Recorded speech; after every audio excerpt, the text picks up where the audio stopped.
Well, hello, friends.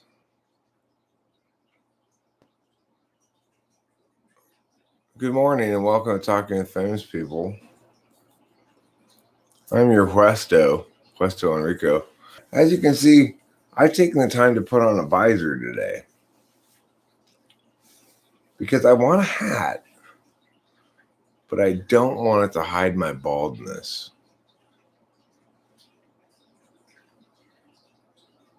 This is a good looking hat on me. I mean, I make any hat look good. That's why the big French hat designers always call me and say, "Hey, Eric, will you wear my hat?" Usually I'm like,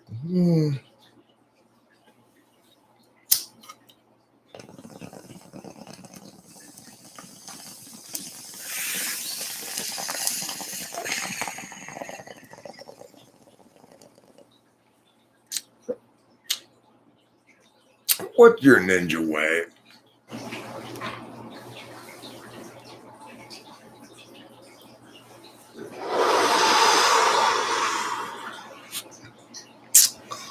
Trying to determine what my own ninja way was. And I think it might be repetition makes reality.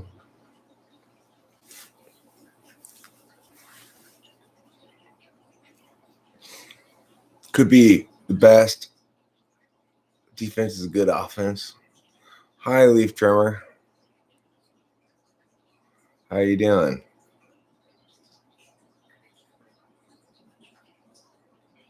Did you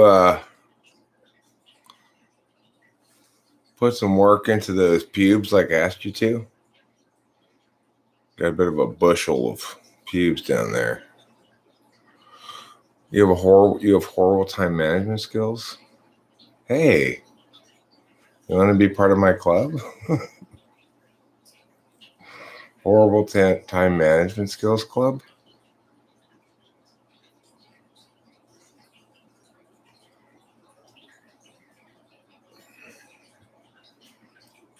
You and I can agree to plan to talk later about who's president of the Horrible Time Management Skills Club. Why do you need a club for that, I wonder? It's hard to say. We just have horrible time management skills, so naturally we thought making a club would be time well spent. Oh, Lord have mercy.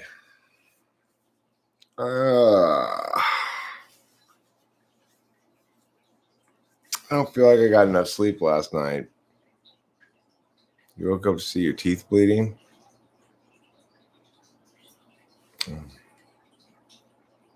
Probably your gums. Teeth don't normally bleed.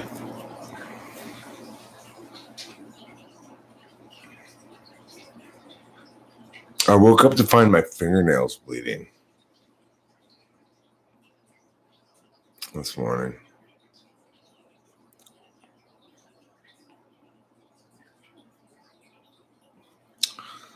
So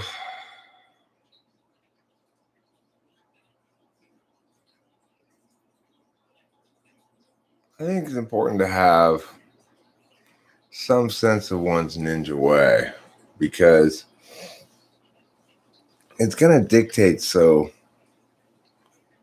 much how one approaches life. And it's hard, it's like there's the ninja way you'd like to have, and then there's the ninja way that you actually have. All right. Your actual ninja way is usually not as you would wish it to be, perhaps.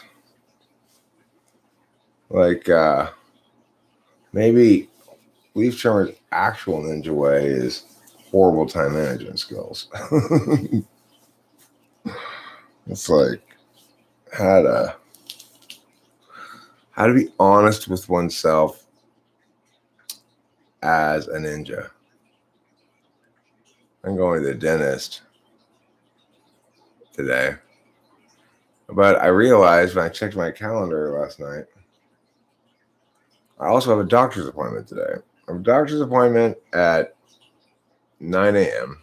I have to be there at 8:45.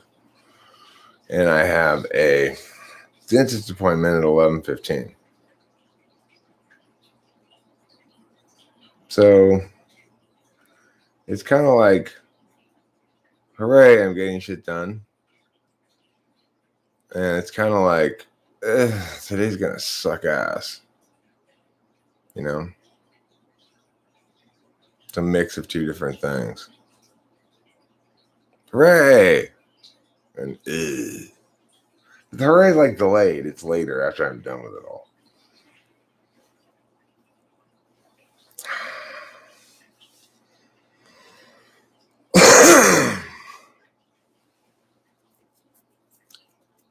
I just watched the new episode of Black Clover.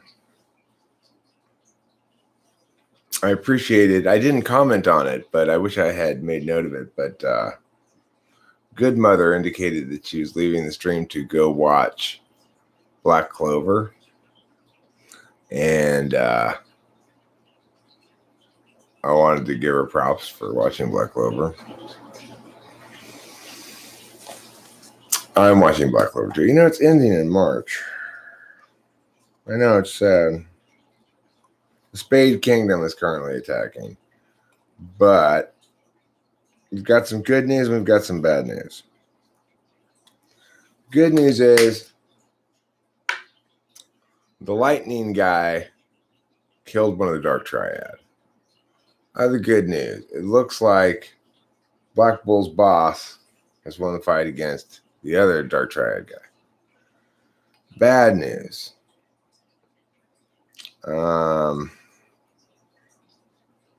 Most of the spirit guardians of the Heart Kingdom have gotten their asses whooped. Asta got his ass whooped.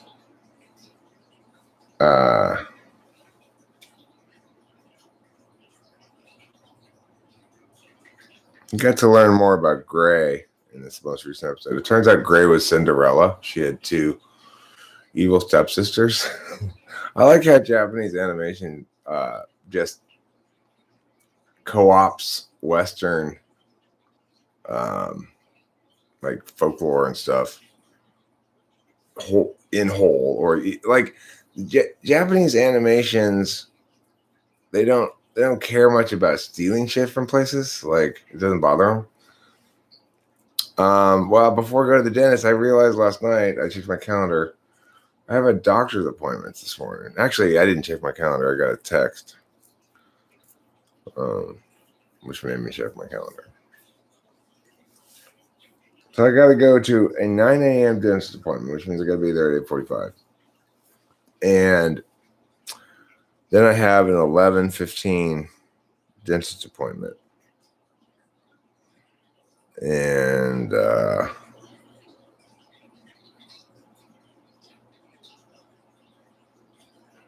we'll see what happens at the dentist appointment.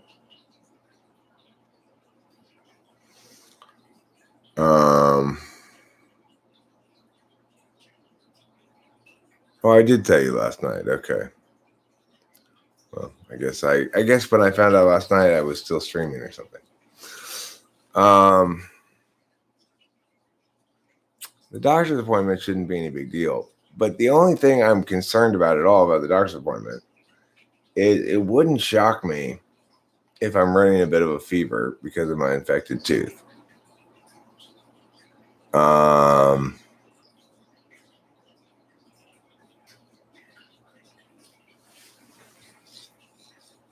Yeah, I may have said 11, but that's because I'm telling myself 11. I'm basically doing the same thing you're doing there.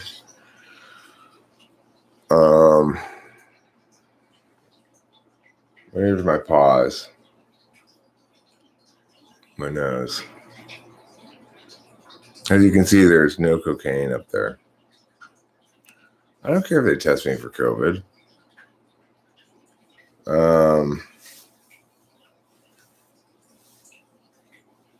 I'm not going to go. I'm not being referred to any place. I'm going to the doctor because the doctor is required by law to meet with me periodically to continue my Adderall prescription because it's a controlled substance. Like sorry, what do they call it? A category, whatever drug, you know. I don't feel great right now. I wish I could have gotten more sleep last night. The cat got me up this morning. The cat played "I'm Not Gonna Let You Sleep" this morning, which is, oh, you want to come in? Okay, fine. Come in, eat. And then, oh, you want to climb on me? Okay, I'll pet you a little bit. Now you want to go outside again? Okay, fine, I'll let you up. Now you want to come back inside again? Fuck it, I'm getting up. You know? It works like that, basically. The cat is...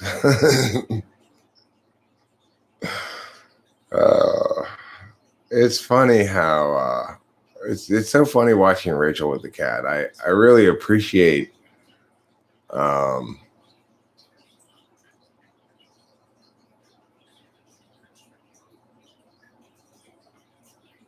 well, it's supposed to be like that here too. But my doctor just makes me come in once a year, basically. So I don't know. Doctors have a way around it. Because it is supposed to be like that here too. And in fact, they do that with Delilah. Delilah has to go in every 3 or 4 months. It used to be every 4 months. I think they changed it to every 3 months. Yeah, FE tool applied to an animal is funny. It's also FI demonstrative applied to an animal and to me. Rachel, frequently during the day demonstrates FI. She'll often say out of the blue, "I love you so much," or "Oh, can I give you a kiss?" or something like that.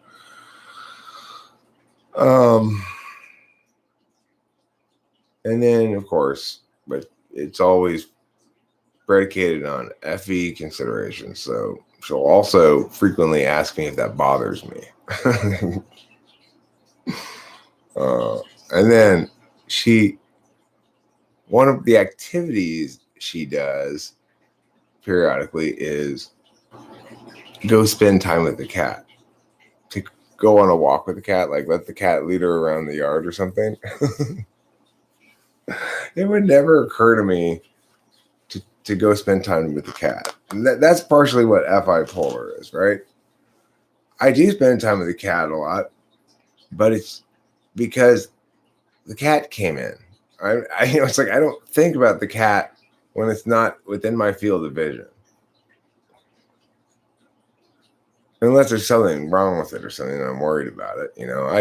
When she was missing that time and she had her hurt paw and we had to take her to the vet, I thought about her then.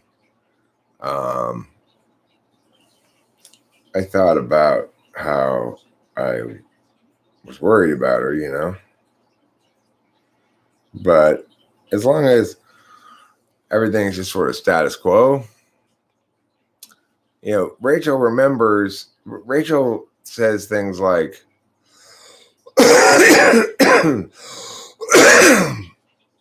I haven't seen the cat in a while. If the cat gets locked inside the house all day, I'm unlikely to think, oh shit, I need to go let the cat out of the house. She won't forget about it.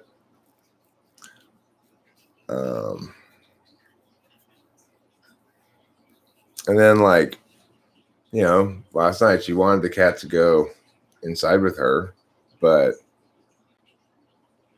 she was just gonna, oh, well, the cat looks comfortable. So I guess I'm shit out of luck. Just take the cat inside.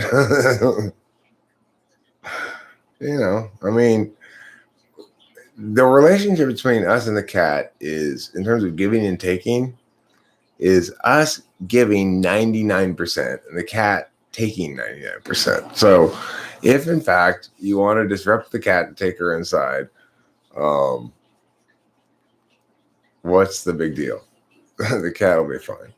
I mean, can you really get FE It's not FE validation you're looking for. It's no, it's FE. It's definitely FE. It's like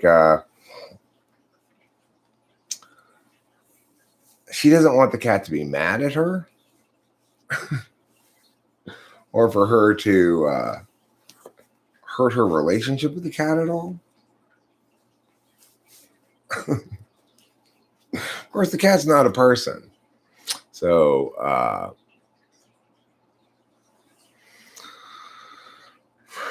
but I'm kind of like, okay, is this FE or FI? One night, middle of the night or something, the cat was being particularly difficult, like waking me up, making me let her in, let her out, get her more food, just like wouldn't let me sleep. And I got really mad and yelled at her and kicked her out of the room. And then after the fact, I felt guilty. I see the first is definitely FI, right? I don't like the way this is interfering with my SI. So I'm mad now. The second is mostly FI as well. I feel bad for having yelled at the cat just sort of implicitly. However, my dealing with it is very FE. So I've apologized to the cat on multiple occasions for having yelled at it in that fashion. Now, Lee Tremor, you might say that apologizing to a cat and explaining to it that you were upset and you didn't really mean it and stuff is itself delusional, right? You might very well say that's delusional, but I don't feel like it's delusional. I think that even though she doesn't understand my words exactly, she gets the gist of what I'm trying to express to her. She's a good kitty, She's a pretty special cat. So what do you think? I think if, in fact, a person's relationship with animals tells you where their FI sits to some extent, if you didn't know me and you just saw me interacting with animals, what would you conclude about my FI? Would you conclude it's higher than it actually is, or do you think that's typical of FI polar?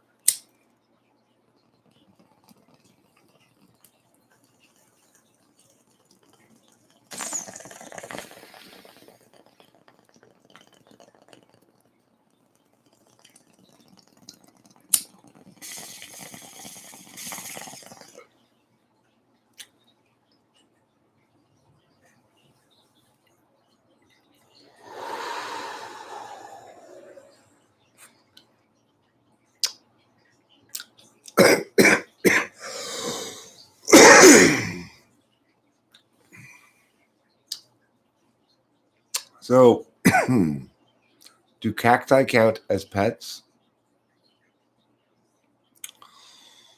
Well, depends somewhat on your relationship with them. I used to have a lot of cacti, and was quite smitten with them. Had all along the wall in Temple City pots where I put cacti.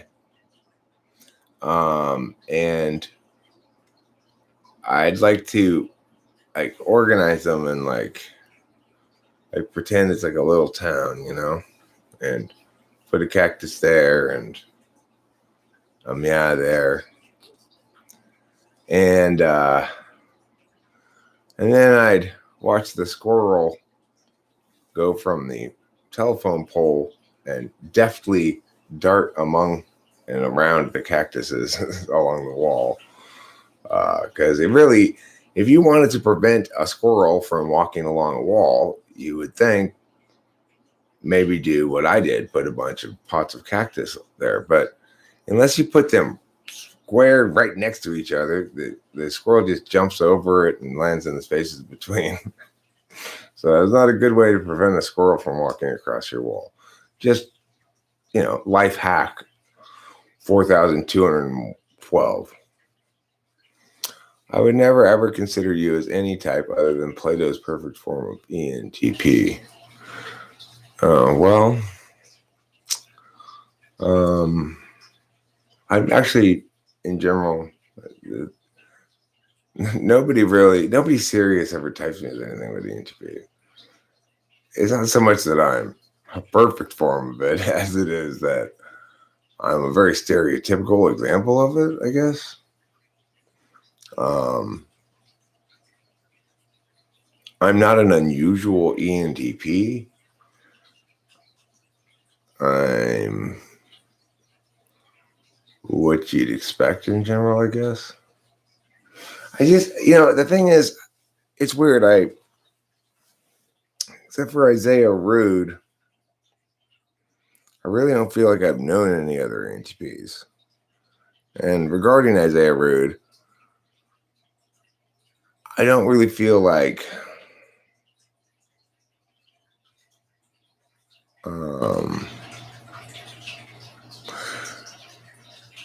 it's like it's in some sense it's not possible for me to get close to him, even though I feel like I know him extremely well and who he is and what he's all about.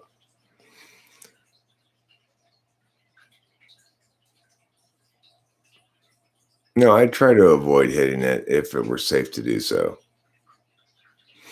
The thing is, I'm not gonna do anything crazy or wild to avoid hitting it. It's gonna put me in danger of crashing or something like that. If avoiding it is gonna damage the car, I will run over it. If I can successfully avoid running over it, I will not run over it.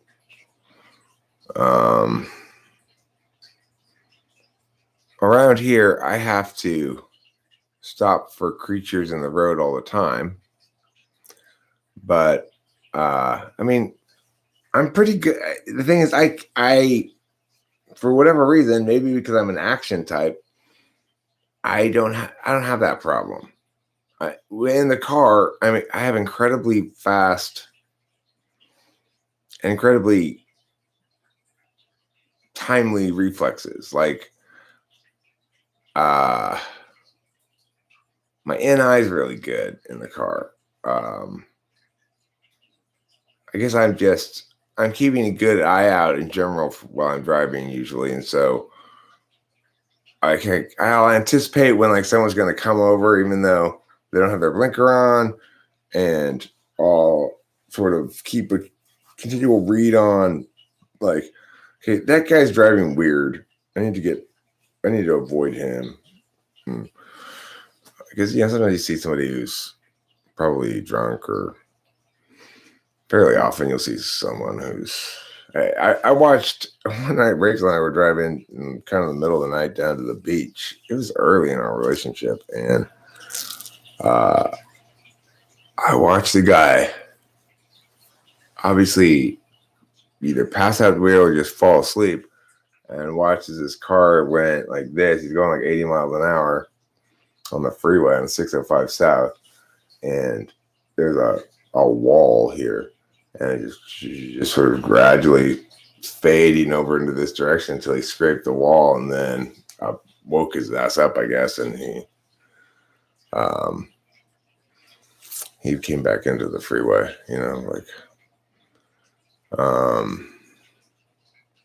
that was kind of freaky to see. I was like, oh, Jesus.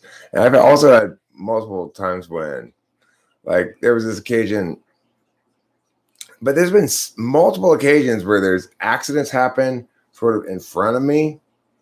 And I have to read them in real time and through without getting involved in it. And it seems like I always pull it off. I don't know. Something takes over. Just be an action type, I guess.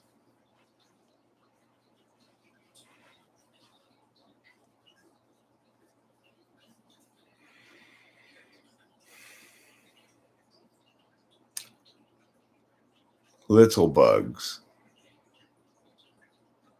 It's interesting, the word spawn.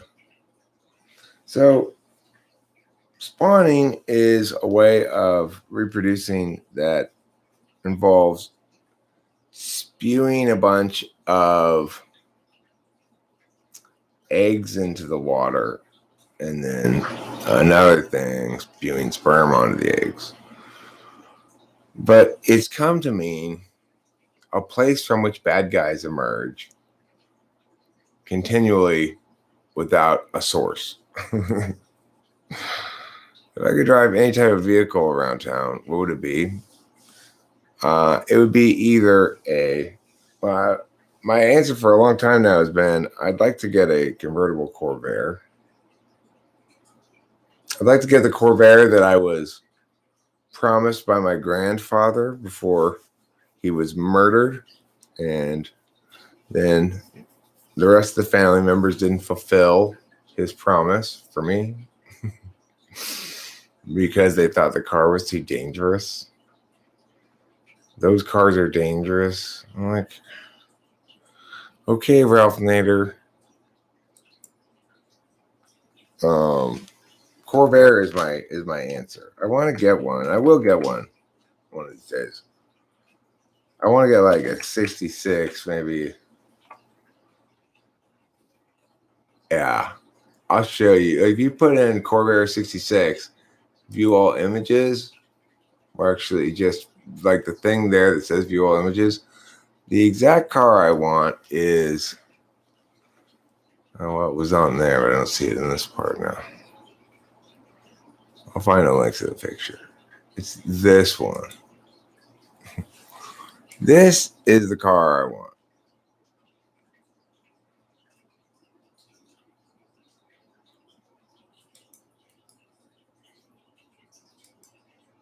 Maybe a 67, actually. This is a 66. What's the backstory behind my grandfather?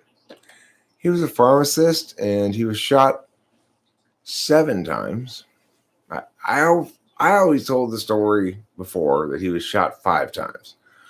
I'm guessing the reason I told the story is he was shot 5 times is that I concluded that 7 seemed like a less believable story as a kid or something, because guns had 6 bullets in them. This is why I think I changed the story to 5 being. He was actually shot 7 times, having read the court documents now. But maybe a 67 is better. Now that I looked at it more closely, I realized that's not the front end that my granddad's had. I want the same one my grandfather had. It was yellow like that one, but it had a slightly different front end, and it was the same kind of convertible like that, but it was a more squarey front end, so it might be a 67. But there's another car that, yeah, I think that's it. I think it's a 67 then, not a 66, because it didn't have that super roundish front end of the 66. The other kind of car I would like to get, if we're going to get a cool car, is a Ford Ranchero. Like vintage, though. What's the first year they made them?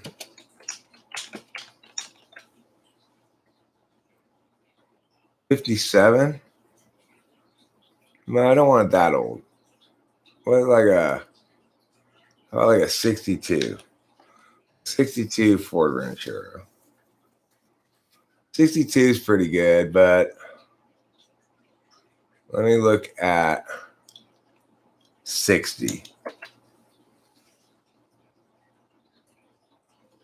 Yeah, I want like a 1960, maybe a 61 Ford Ranchero. Those things are cool.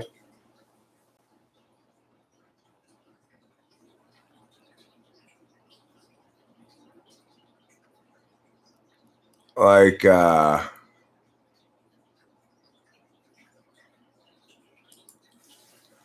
Like this one looks pretty ordinary looking, but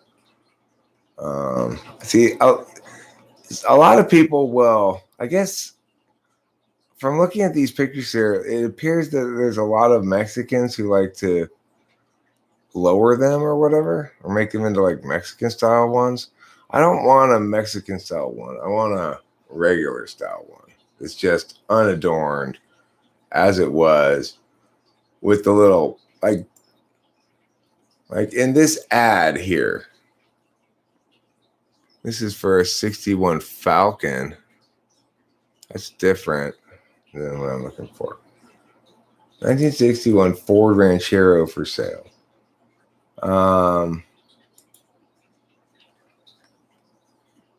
Yeah, like this is a nice one. $25,000 it costs. You get it in Redondo Beach. It's not really that much for a car, you know. Like the Mini costs like 15 grand. Corvairs are cheaper than Rancheros. This is a nice one right here. Oh, look, this was only $17,000 for this Ranchero. I could have gotten this for the same price I paid for the Mini.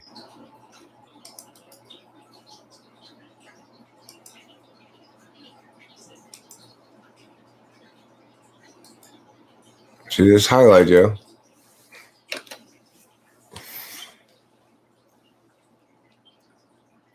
That one right there that I just linked. Oh, you found a 67? See, I'm looking for yellow, actually, because that was the color, yellow and white or whatever. Oh, it is yellow. That's totally like it. That's very, very similar to my grandfather's car. That's this thing on the back says Grover Zumbra. I don't know what that is though, but the lights on the back look just the same. Is it 3 on the tree? See, it's got to be 3 on the tree as well. This looks just like it. It is 3 on the tree. Wow.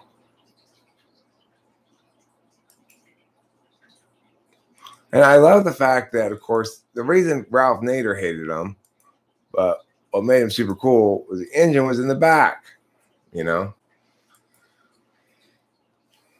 Yeah, that's a real, you nailed it there, Winston's mom. That was very close to, if not the exact same car as my grandfather's. The one you linked, the yellow one there. And it was in about that condition too.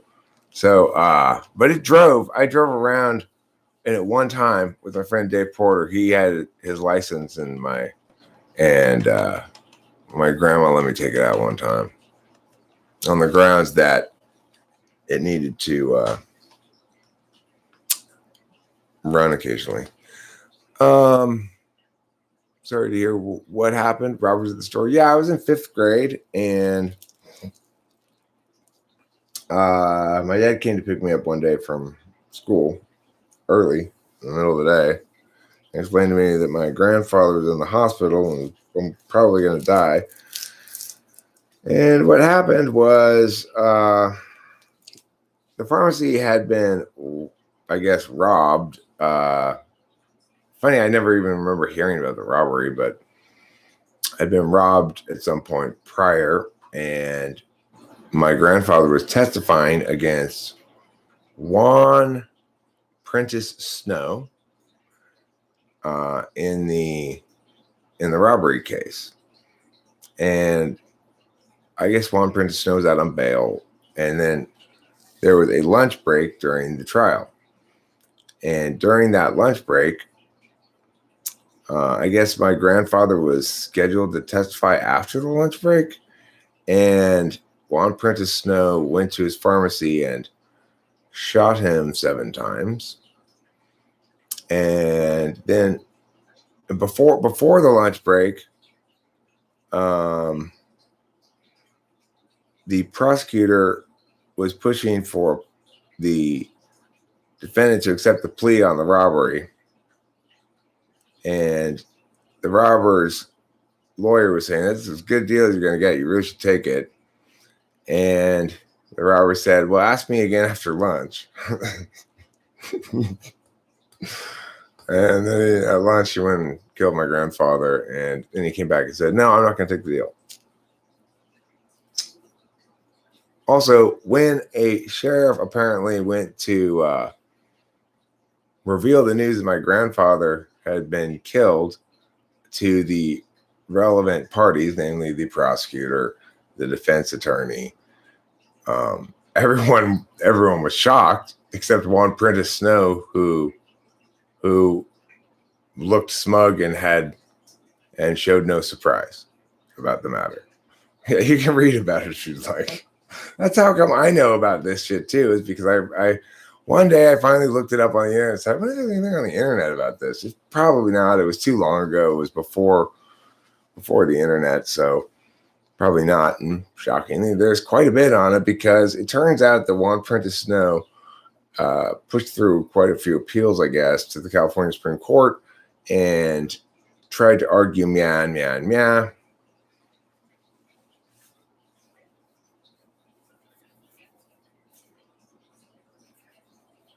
Is the ask me again part added by you or actually happened? I mean, it actually happened.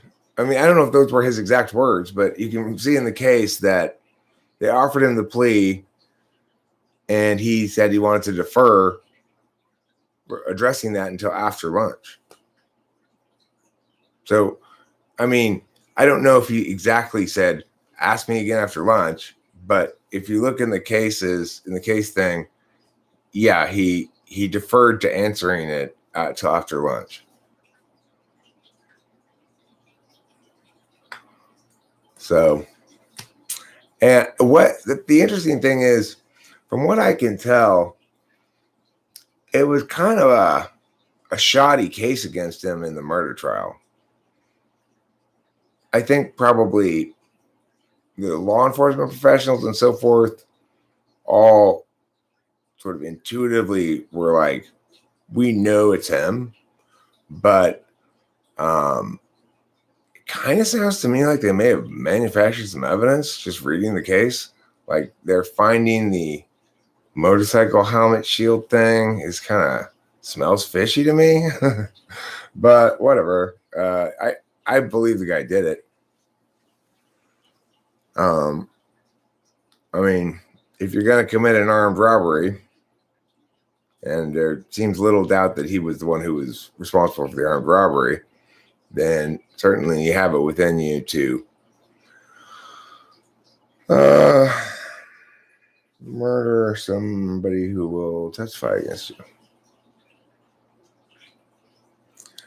I mean, I think he was supposed to testify after lunch in the trial. The Pasadena courtroom is actually quite close to where my grandfather's pharmacy used to be.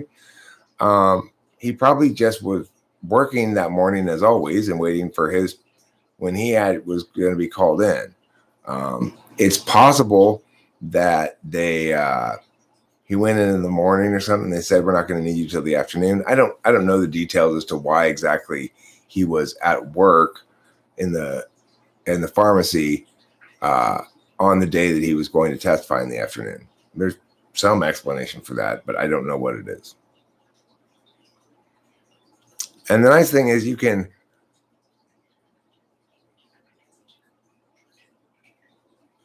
I think Snow would have been found guilty of the robbery if he had not murdered the witness.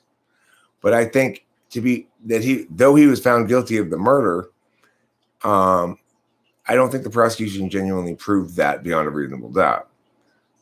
And yet I also think they got the right guy. So, it's a mix of different things I think about it. From what I've read in the case, I would have voted not guilty in the murder case because it was circumstantial and fishy. I got to get a beverage. I'll be right back.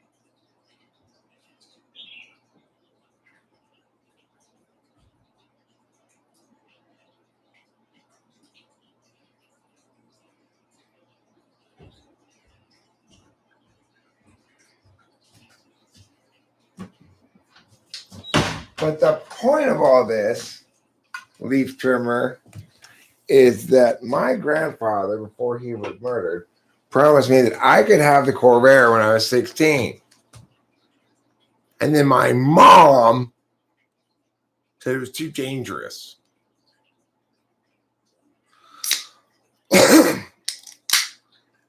I believe he may have,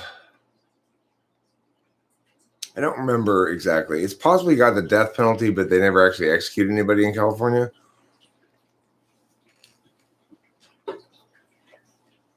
Put it this way. If he had gotten the death penalty, it would be equivalent to a life sentence in California anyway. But I believe my parents I know my grandmother for a while got updates from the state about the status of the guy. Like, those updates may have been notices of parole hearings or something, or they may have been, I'm not sure. And then after my grandmother died, my mother received an occasional letter from the state about the status of Juan Prentice Snow. Some sort of like victims' rights law or something that I don't know. And I don't know what ended up happening. Maybe he's still in jail. Maybe he's dead. I don't know.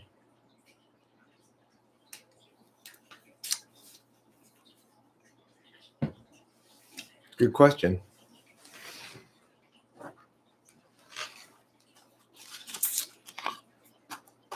But I hope the big takeaway here, Leaf Trimmer, that you've taken away from this story is the injustice that was done to me regarding the Corvair. That's the takeaway of this story, okay? I was supposed to get the Corvair. And I was denied my rightfully due Corvair. Do you feel how horribly wronged I was? It's like, it goes, as far as injustice, it goes, victims of genocide, Eric. Right? And then, other kinds of victims of crimes. Thanks a lot, Mom. And thanks a lot, Ralph Nader, also. Ralph Nader, you can totally suck it. Who here agrees Ralph Nader can suck it? Anybody?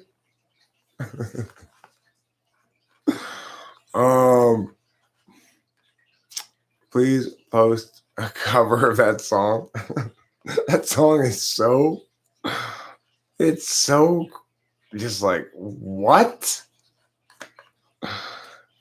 Even back then, it had to be more than just innuendo. I mean, because the thing is, even if you're talking about it as a cat, why are you getting it wet? It's not like that's something one does with cats as an activity. Right, I know. Eric, I've got some terrible news. Your grandfather's been murdered. Wait. So I'm not getting the Corvair anymore? I don't know. Suck something, Ralph Nader, right? Because I don't like your finger waggy, soccer mom, safety first, that car fishtails bullshit. Unsafe at any speed. I tell you what's unsafe at any speed, Ralph Nader. Your mom's face.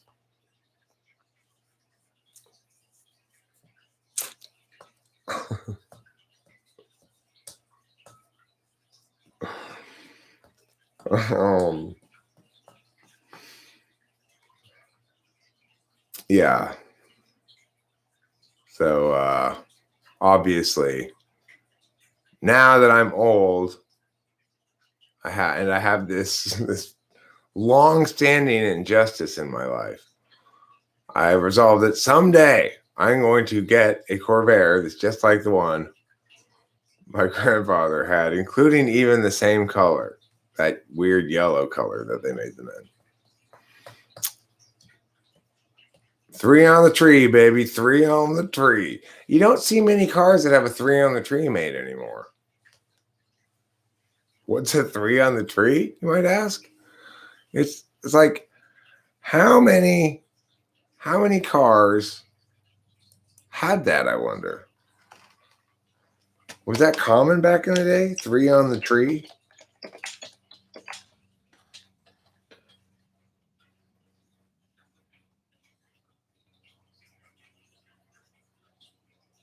Why did they stop making 3 on the tree? It seems that Chevrolet and GMC pickups and vans could be had with a 3 on the tree setup through the 1987 model year. Who knew?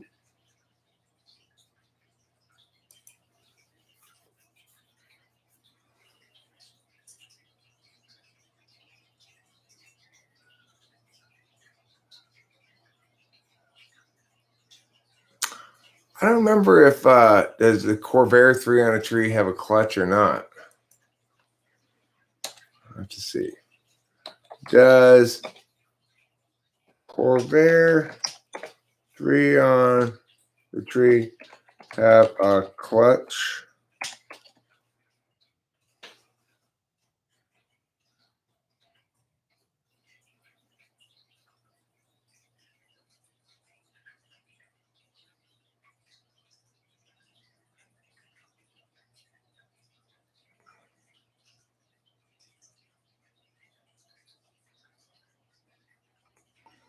I learned on my Corvairs how to shift without even touching the clutch.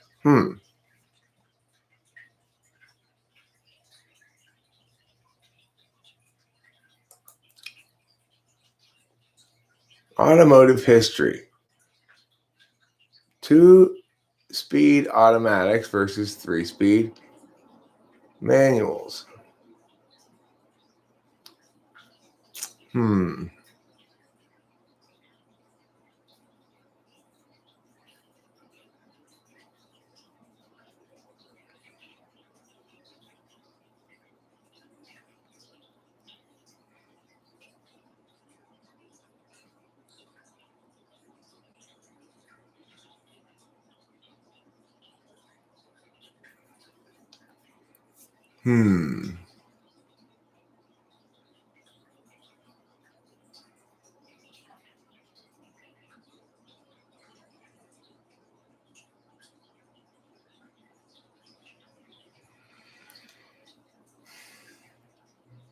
Okay.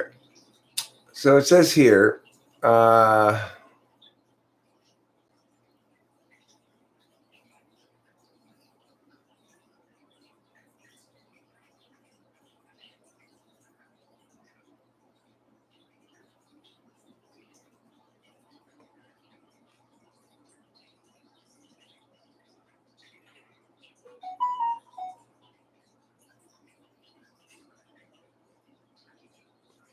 in truth, the 3-speed manual is clunky. Its column shifter is typically on the bulky side, and first gear needs to be low enough to cope with starting on steep hills, which means second has to be fairly low too. The result is a big painful hole between second and third gear. And at moderate speeds, the power glide's torque converter can still provide some torque multiplication in high gear.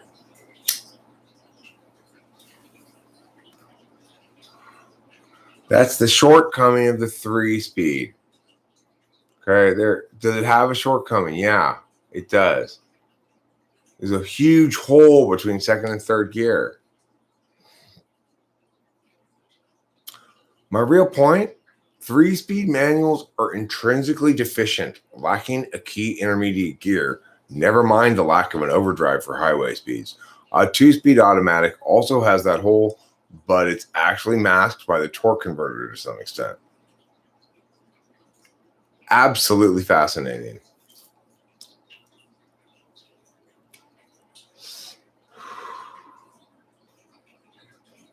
Where does it say Corvair on here? It Corvair. There. The 1960 Corvair brought some hope for American compacts, which most badly needed a 4-speed. The optional 4-speed in the Corvair. Well, my grandfather didn't get the optional 4-speed. He got the 3 on the tree.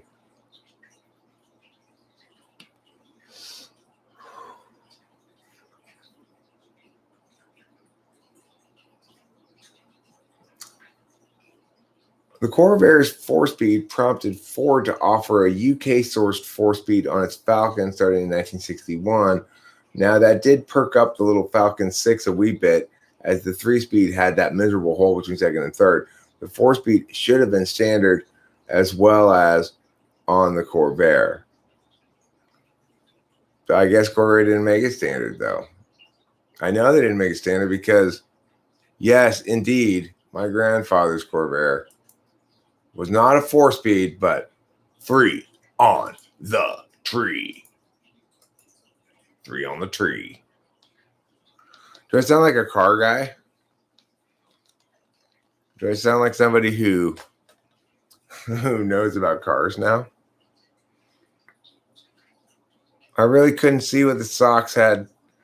The socias, sorry. I always read it as socks.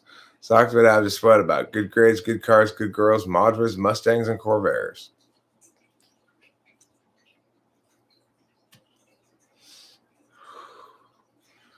Good day. Good day, Lauren Cuthbert. Welcome to the Pots and Giggle shop. Pots and Giggle shops in England sell curry.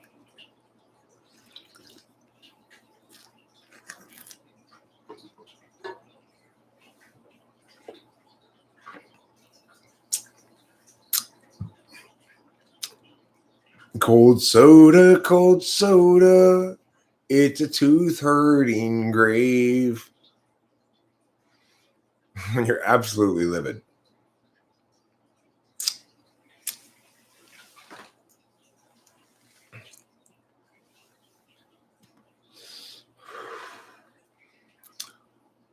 I'm afraid I had to take a most severe tone with her. Most severe.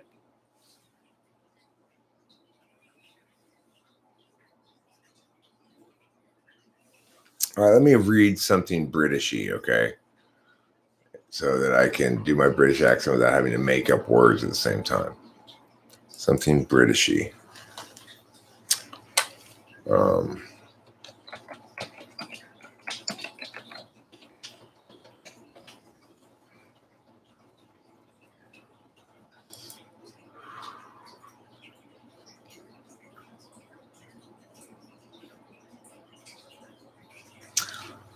All right, here we go.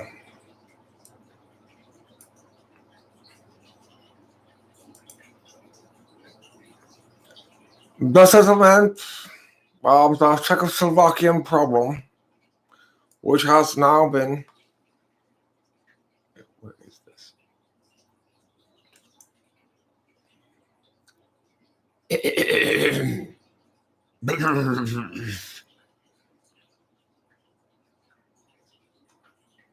Hello.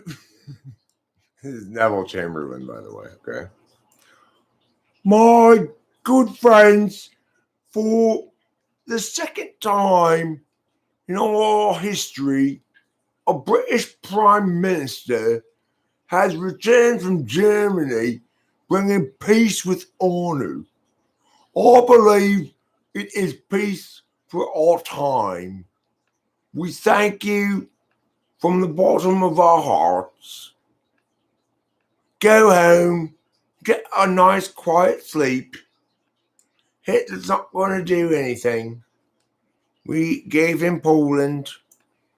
I'm quite confident he'll be satisfied. Well, Neville Chamberlain, you were not just wrong, but kind of like history book making wrong. Like, you know,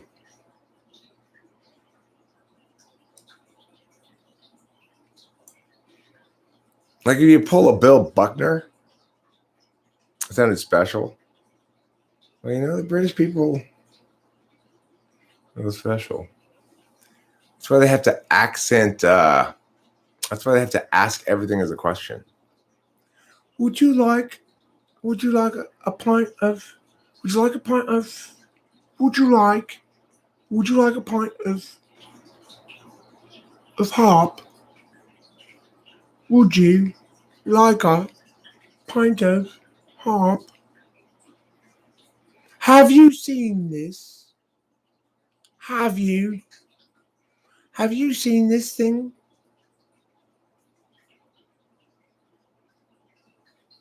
Have you seen this? I'm British, aren't I? Am I British? Am I from England? Hi, I'm from England. My name's Open, and I'm a British orphan from the Victorian period. Naturally, I'm blind. I'm Open the blind British orphan boy. May I have some more porridge? Here in England, we eat a lot of porridge, along with our bangers and mash. I'm not allowed to have any. I'm a poor British orphan boy, and I'm blind.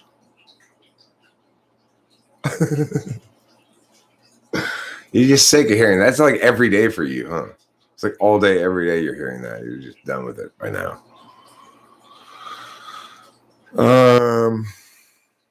Have I ever told you, Warren Cuthbert, about my secret celebrity crush? I'll tell you right now. My secret celebrity crush. I would pay thousands for nudes. Margaret Thatcher. Talk about a woman whose sexiness is really underappreciated. Margaret Thatcher. There was a woman who knew where she stood in the world and said, I am here, I'm sensual, I'm loving, touch me. Whenever I saw Margaret Thatcher, I thought those words. That there's a lady I'd like to give a Valentine's Day card to. The most hardworking woman I've ever met. She does. She screams sex, right? She's a living, walking succubus combined with that song that brings sailors to the island. You know about that song? The Siren, she's called. That's what she's called. The other thing about British people is they're constantly swimming across the English Channel for no apparent reason. You know, they have a boat, but it's a British thing.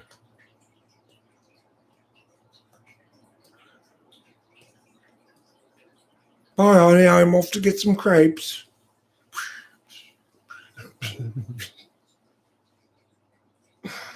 There's got to be an easier way to get crepes, dude. Do you like grapes? I like grapes a lot. Grapes are super good. If you go someplace and they have crepes on the menu, get the crepes. You haven't had them in a while. You might as well get them. You don't have owls. That's an urban legend.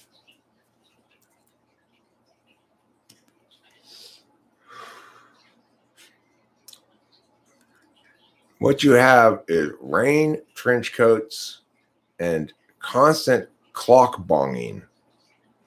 Everybody in England loses their hearing at an early age from the constant clock bonging. Like, why why is Big Ben so big? Because they really enjoy hearing clocks bong.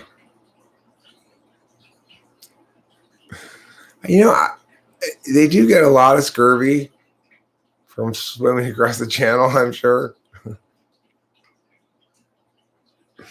Well, you know, in Britain, they have clocks that bong not just on the hour, but every 5 minutes they bong. And they all have 5 clocks, each set a minute apart. So it bongs every minute, which is pretty crazy. It's a lot of bonging. But they're always able to tell you what time it is. You know, you'll hear a bong when you're standing in London and go, what time was that?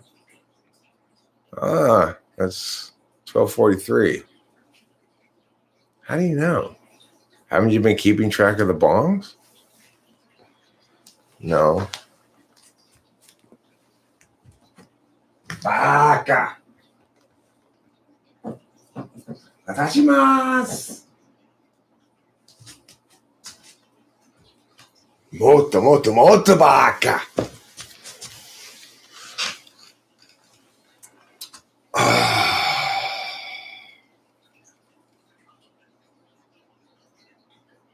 You know what's going to be interesting is when I'm president, I'm going to get to go to Japan.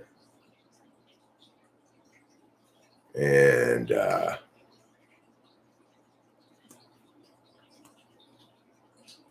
going to like me because I'm an otaku, you know.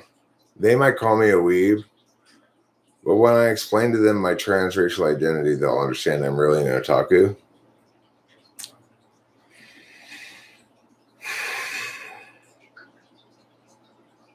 You know, I'm going to be relying on Japan in case any kind of weird supernatural shit happens that I got to deal with as president. Like, let's say a gate opens and some demons come out of it. First thing I'm doing is calling Japan. We got an anime style problem here, Japan. We need your elite team.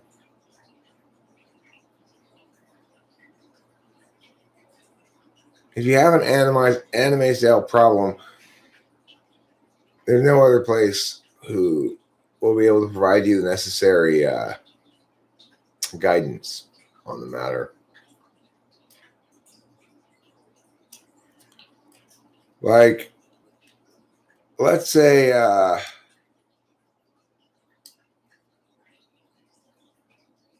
we have an invasion of Titans. I'll just call Japan and ask them to send me Eren Yeager. I need to leave in about 30 minutes. I got 2 appointments today. I'm not going to miss these appointments. I idolize it. I don't idolize anything, Lee Shermer.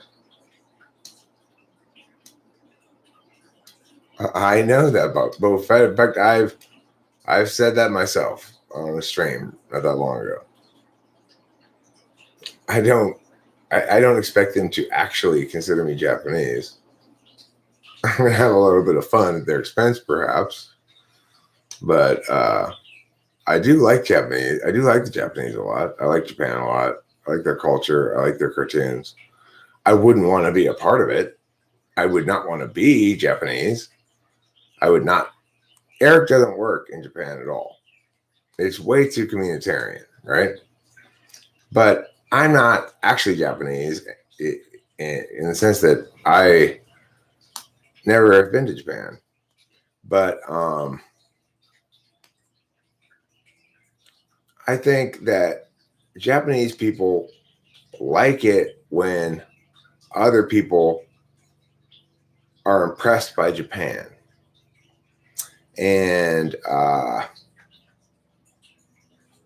And there's no more real form of being impressed by something than spending countless hours of time consuming it, as I have. If I were to be interviewed by a Japanese talk show or something, they could ask me questions about stuff that is important in Japanese culture, and I would have an opinion on it. They'd have to ask me in English and translate it, but I'd know what they were talking about probably, If they ask me, what do you think about the way Black Clover ended or something, I'll be able to tell them.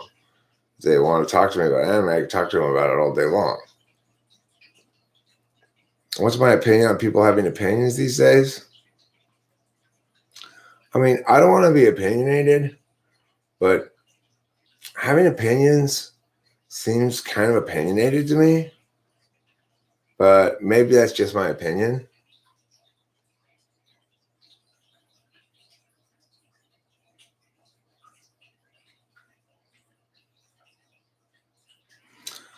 Lee Trimmer asked the question, Eric, as an alleged Christian, wouldn't you call on Jesus? Why would you call me an alleged Christian? Nobody's accusing me of being a Christian.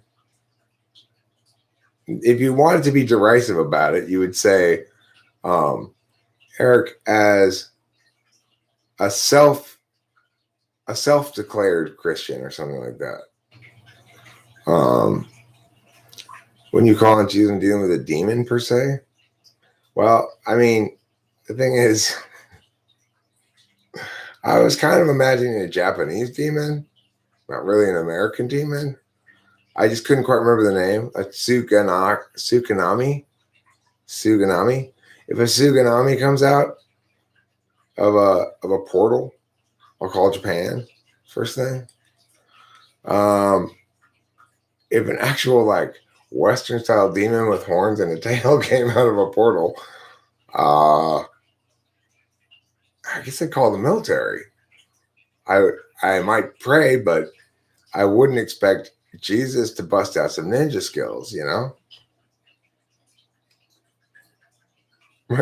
that fair enough?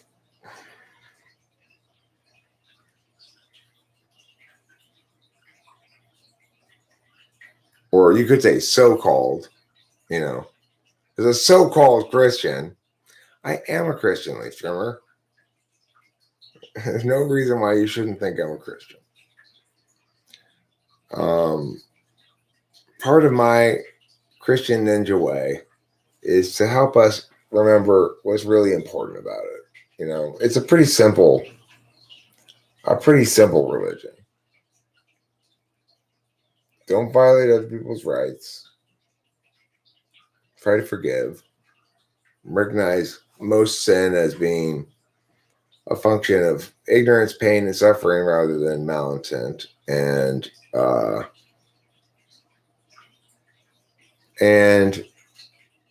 try to engage with God and Jesus regarding your positive moral indications. It's that simple. There's nothing really more to it. You don't need to make it more complicated than that.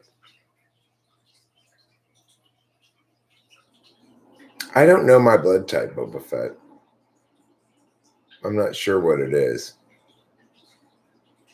But probably vampires don't like it because I've never been bitten by a vampire before.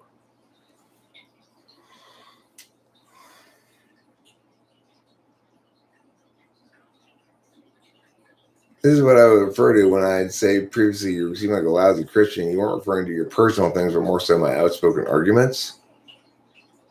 Well, which of my arguments are not consistent with being a good Christian?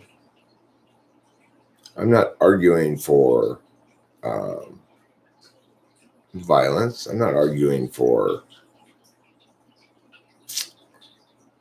in general, retribution. I think that there's a definitely a necessary place for retributive justice, which is to say, when somebody's been victimized, it's not okay to let the victimizer get away with it on the grounds that they've learned their lesson or something, right? that they are remorseful. There's a need to restore equilibrium. But beyond that, there's a need to make sure that whatever lesson is learned is taken seriously rather than ignored right away. So in that regard, you might say I'm being not very Christian in supporting retributive justice, but I think it's a little more complicated than that regarding what Christianity would say about the appropriateness of justice in certain circumstances, because it seems as though closure is attained by a restoration of some sort of equity, and that it's only right and just that someone who's willfully caused a lot of harm experience some significant negative consequences to, I guess, make things even. That's kind of it's not a very Christian sentiment, but it's one that I do hold. So you could accuse me of being not very Christian in that context. So the thing is, Lee Trimmer says it's not that simple. Actually, you have to strive to be a clean and righteous person who bears good fruit. Narrow is the road to heaven. Okay, I agree with you about that. It does include that be a good Christian is to strive to be a clean and righteous person who bears good fruit, and that narrow indeed is the road to grace. Let's say precludes tons of stuff, you know.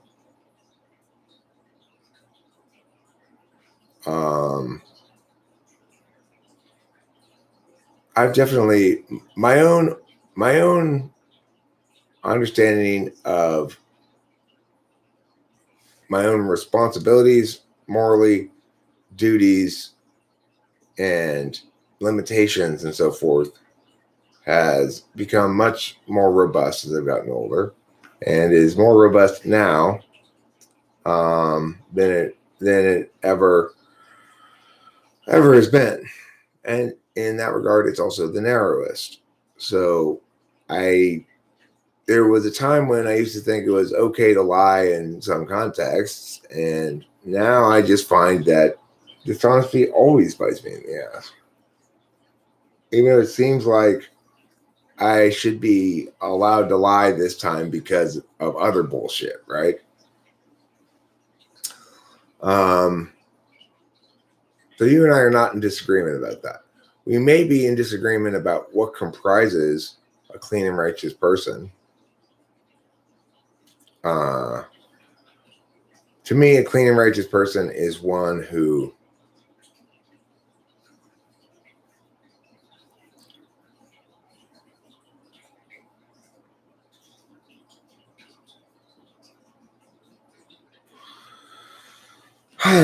it's a tough thing to say. It's for me, being clean and righteous means behaving properly in my relationship. Ideally in all my relationships, which is to say, fulfilling my duties. And so it's like I feel most guilty about my relationship with my father, because that's the relationship where I feel like least clarity about what my duties are and least confidence that I'm fulfilling them.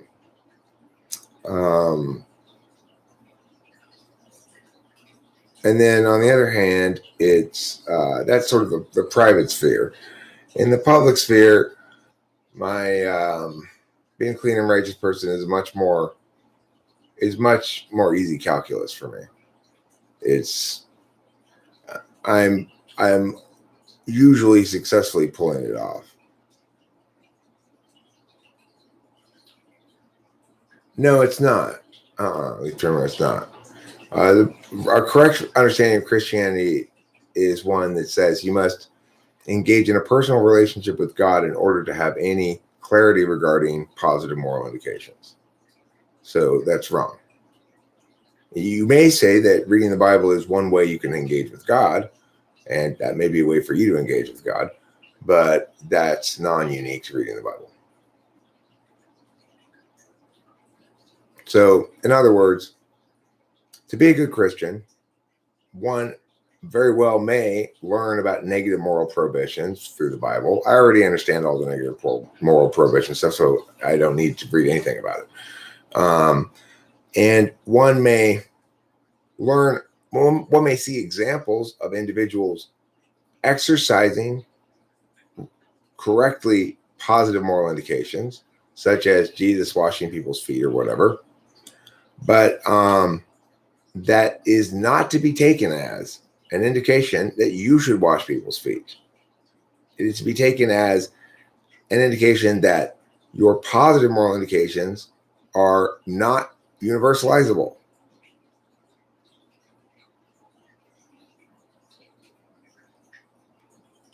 No, you don't seem to have a basic understanding of what comprises sin. You don't. I have a very sophisticated understanding of what comprises sin, very complete and accurate understanding of what comprises sin.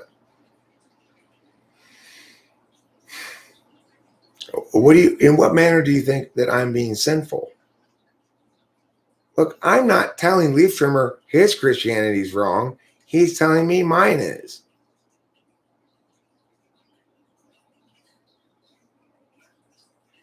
This is a problem I have a lot of times, right? So somebody will attack me. I will defend myself with what is correct.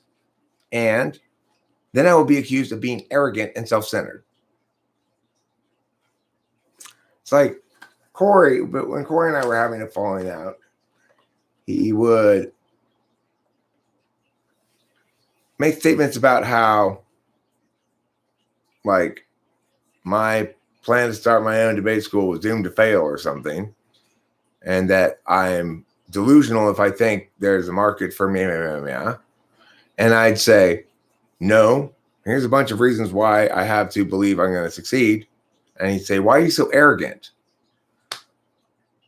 I'm not bragging at you. I'm defending myself against your attack.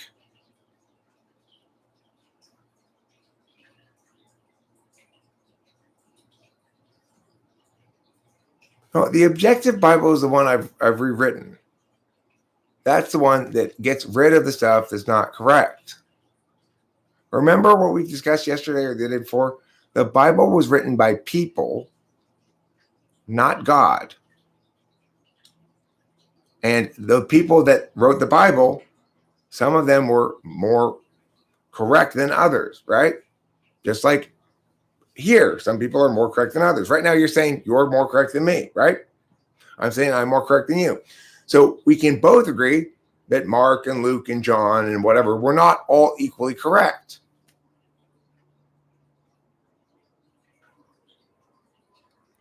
No, I'm saying you are negating the legitimacy of my Christianity.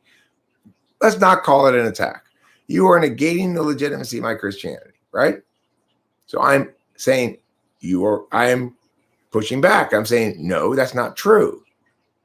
My Christianity is at least as legitimate, if not more legitimate than yours.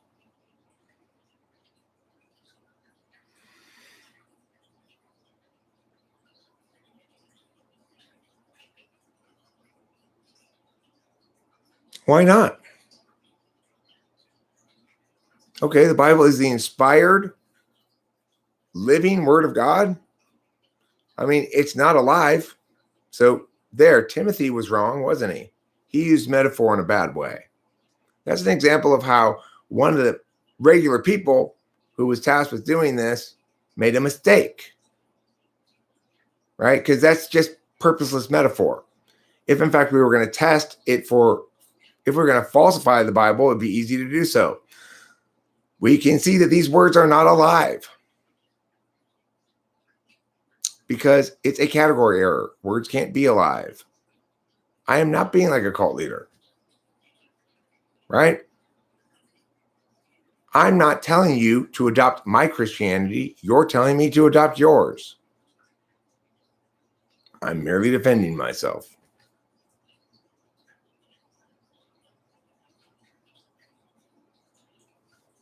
I don't care if you adopt my Christianity or not. But I'm not going to let you sit here and tell me yours is more legitimate. I think yours is less in keeping with Christian principles than mine is. Yes, it is yours. I mean, so it's not your relationship with God, leaf trimmer? Whose is it then? Oh, I'm understanding just fine. No, I'm not. You are missing the point.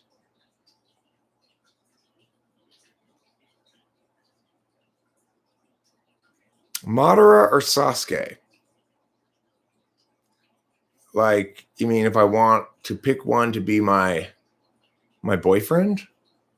If I want either Madara or Sasuke to be my boyfriend, who do I pick? I'm gonna go Sasuke.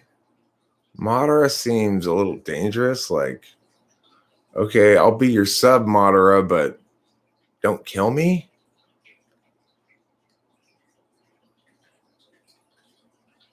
Oh, in a battle. Well, Madara beat Sasuke in a battle, obviously. Because look how many people it took to take Madara down. It took more than just Sasuke to take Madara down.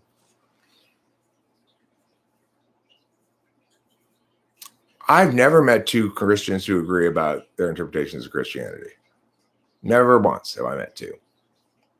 Even if they both agree that they're entirely biblical driven Christians, they disagree about what passages in the Bible mean. So there are core principles about which all Christians should agree to call themselves a Christian. They should believe in respecting negative rights. They should believe in forgiveness as the primary named virtue of the religion. And they should understand that their positive moral indications need to be attained via a personal relationship with God. Those are the three fundamental principles of Christianity. You might add in there faith, not works. And so, in other words, another fundamental principle of Christianity is don't mistake it for an objectively valid, treat when in Rome do as the Romans do means specifically, faith, not works means specifically, remember, this should not be argued as though it were objectively something you could substantiate. It's faith, not works. Faith is belief in the absence of evidence or in the face of contrary evidence. I'm not making my own religion. I'm a Christian. In the corrected Bible, Christ is crucified, and that absolves humans of their sins, provided they are remorseful and seek forgiveness through Christ.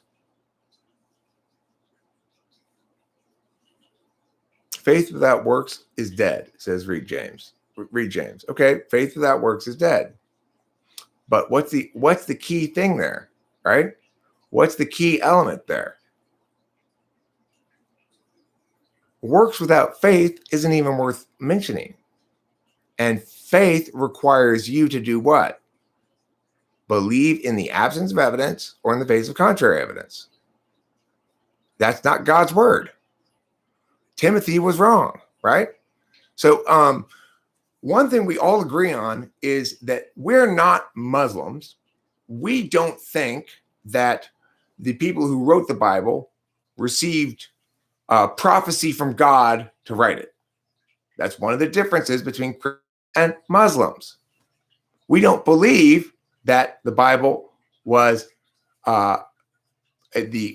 prophecy received by a prophet and written down the actual word of God. We understand that the task of explaining the ineffable realities of positive moral indications was left to fallible humans like you and me. So when Timothy says that the Bible is the living word of God, that's a good example we can point to of where the human messed up, right? Because words aren't alive in that fashion. If he's saying it's the living word of God, he means the meaning of the Bible will change over time and will need to be fixed, right? Will need to be corrected. It's alive means it can't stay stagnant, can't stay still. So if you do want to believe in Timothy, then accept his mandate for us to correct it and prefer my Christianity. My Bible. My Bible's better, right? According to Timothy, not according to me. I mean, I don't believe what I'm doing is fornication. I see fornication as being sexual intercourse for inappropriate reasons. Sexual intercourse for inappropriate reasons is basically because you want to boost your ego, because you're horny and you don't care about the harm you're going to do to the other person. Blottity, blottity, blottity. A lot of things that do comprise fornication.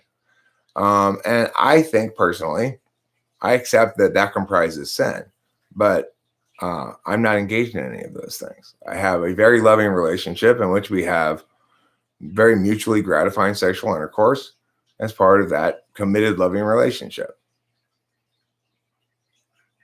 So that's my understanding of it. Remember, it's a magical thinking frame, Leaf Turner. Don't try to say, here's an objective metric we can apply to determine it definitively. It doesn't work like that, right? It's like trying to get your power saw to print out your school paper. It's not the right tool. I am in fornication, etc. Okay, what I did to your mom's face last night, Leaf Trimmer, that was fornication. Okay, I admit it. I really just fucked all the dignity out of it, let me tell you.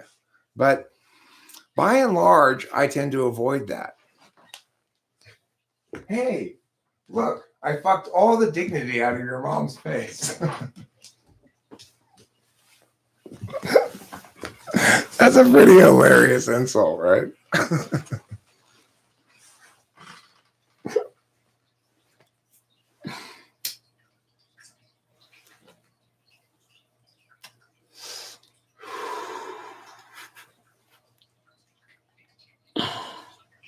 Not under the covenant of marriage. Oh, it's okay. I've got a covenant of marriage. My relationship with my woman is, in fact, a covenant. I've decided. I've declared it a covenant. Well, this is the thing about this. Hat, or they did bald, is I like to wear a hat that also lets me show off my baldness. I tell you what I don't like are sanctimonious magical frame users who delegitimize my actual relationship with God, to which I give credit for my quitting alcohol, which I was never able to do prior to engaging in such a relationship. So it's a genuine, powerful personal relationship, and you delegitimize it because I don't read the Bible. I've got two very clear words for both you, Leaf Trimmer, and you, the Flash. The first of these very clear words is fuck. And the second of the very clear words is off. Fuck off. I don't give a fuck what you think. You know, it's like if I were actually being bad, you'd point to some actual wickedness of mine. Not just that I'm not manifesting Christianity as you think I have to manifest it. It's not like I'm engaged in some explicitly describable wrongdoing. And yet, here you go ahead condemning me for having the wrong religion or something. Oh, what were those two words again? Fuck off. I don't reject Jesus Christ. And I don't reject God's word. I do not make the mistake of conflating Timothy's words for God's word. Right? Timothy's not God. No, Flash, you are an idol worshiper. You mistake Timothy for God. You are worshiping false idols. So shame on you. Timothy is not God.